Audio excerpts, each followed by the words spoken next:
तो आज हम परत दर परत खोलने वाले हैं विक्टोरियन दौर की सबसे मशहूर और शायद सबसे गहरी कविताओं में से एक, मैथ्यू आर्नल्ड की डोवर बीच। कविता की शुरुआत होती है इस एक लाइन से। इंग्लैंड के तट पर एक बेहद शांत सुकून भरी रात का मंजर है और नज़र इंग्लिश चैनल के पार जा रही है। पर जैसा कि अक्सर होता है, ये जो शांति दिख रही है ना, ये बस एक छलावा है। आर्नोल्ड बहुत ही धीरे धीरे इस ऊपरी परत को हटाते हैं और इसके नीचे जो हकीकत है वो कहीं ज्यादा गहरी और परेशान करने वाली है।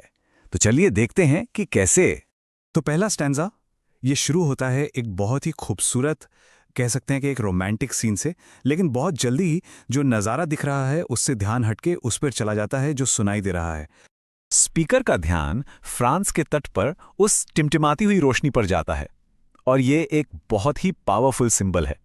ये आस्था जैसी बाहरी सच्चाइयों के डगमगाने का प्रतीक है। देखिए, एक पल रोशनी चमकती है और अगले ही पल गायब हो जाती है। और यहीं पर सबसे दिलचस्प मोड़ आता है, नज़ारे से आवाज़ की तरफ। ये जो बदलाव है, ये एक शब्द सुनो हमें उस शांत माहौल से खींचकर एक कठोर, एक परेशान करने वाली आवाज़ पर ध्यान देने के लिए मजबूर कर देता है, जो उस शुरुआती सुकून को पूरी तरह से तोड़ देती है। सोचिए, लहरों का ये जो अंधहीन आना जाना है, ये असल में सुकून नहीं दे रहा। ये तो एक लगातार चलने वाले एक गहरे दुख की आवाज़ है, जिसे आर्नोल्ड कहते हैं उदासी का अनंत संगीत। और फिर स्पीकर को ये एहसास होता है कि उदासी की ये जो फीलिंग है, ये कोई नई नहीं है, ये सिर्फ उसकी अपनी नहीं है, बल्कि ये तो इंसान के तजर्बे का हमेशा से एक हिस्सा रही है। चलिए देखते हैं ये विचार आगे कैसे बढ़ता है।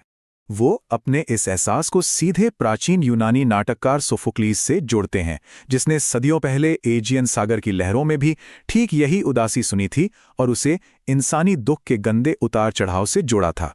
और ये जो कनेक्शन है ना, ये बहुत शानदार है। ये दिखाता है कि भले ही आर्नल्ड एक बहुत ही खास विक्टोरियन दौर की बेचैनी महसूस कर रहे हैं, लेकिन दुख की जो असल भावना है वो यूनिवर्सल है। वो हर जमाने में इंसानों ने महसूस की है। तो अब सबसे जरूरी सवाल ये उठता है कि आर्नल्ड और उनके जमाने के लोगों के लिए इस खास उदासी की वजह क्या थी। और यहीं से हम कविता के सबसे अहम रूपक यानी इसके सेंट्रल मेटाफर तक पहुंचते हैं।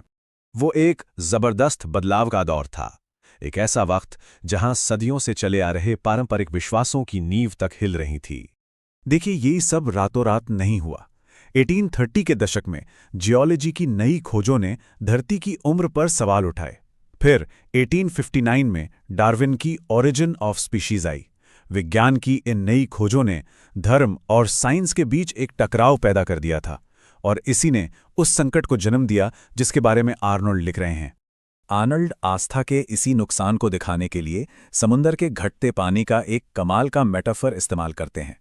वो कहते हैं कि एक वक्त था जब आस्था का ये समुद्र दुनिया के चारों ओर एक खूबसूरत, सुरक्षा देने वाले कवच की तरह था, लेकिन अब वो पीछे हट रहा है और इंसानों को एक कठोर, ठंडी हकीकत के सामने बिल्कुल अकेला और बेसहारा छोड़ गया है।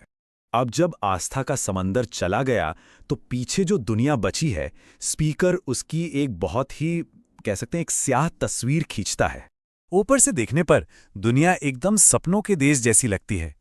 तरक्की है, खूबसूरती है और नई नई चीजों से भरी हुई है, बिल्कुल विक्टोरियन दौर की तरह। लेकिन ये सब बस एक ऊपरी परत है, एक बड़ा धोखा। इस चमक तमक के नीचे दुनिया में असल में न तो खुशी है, न प्यार, न रोशनी, न कोई यकीन, न शांति और ना ही दर्द में कोई सहारा। और ये कविता का क्लाइमैक्स है।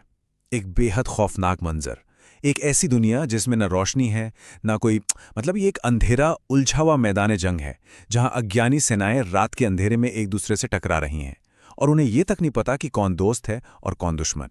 इस भयानक हकीकत को बयान करने के बाद स्पीकर इस बड़ी बेपरवाह कायनात से मुंह मोड़कर एकमात्र बची हुई पनाह की तरफ दिखता है। इस पूरे शोर और उथल पुथल के बीच स्पीकर एक बहुत ही बेचैन और मासूम सी गुहार लगाता है, व्यक्तिगत वफादारी और सच्चाई की। ये इस ठंगी दुनिया के खिलाफ एक बहुत ही निजी, बहुत ही इंटीमेट बचाव है।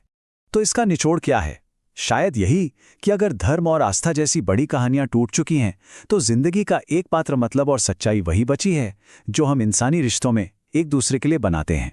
कविता हमें कोई आसान सा जवाब नहीं देती, पर हमें इसी गहरे और बेचैन कर देने वाले सवाल के साथ छोड़ जाती है। और शायद यही वजह है कि ये आज भी हमारे